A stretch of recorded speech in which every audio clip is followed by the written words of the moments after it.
This channel cannot be displayed because it was used to spread. Hello everyone, welcome to this channel. I'm Emily and I'm here to help you out today. So without any delay, let's get started. So first of all, launch the Please Store application on your device over here and make sure that you have the latest version of Telegram application. As you can see on the screen, there's no option of update, which means we have the latest version of Telegram application.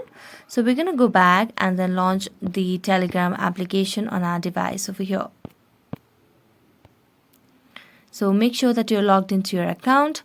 Next, what you can simply do is tap on the hamburger icon and then tap on settings. Now scroll down and tap on privacy and security and then scroll down again and make sure that you have switched to everybody options over here regarding the privacy for all these options available over here.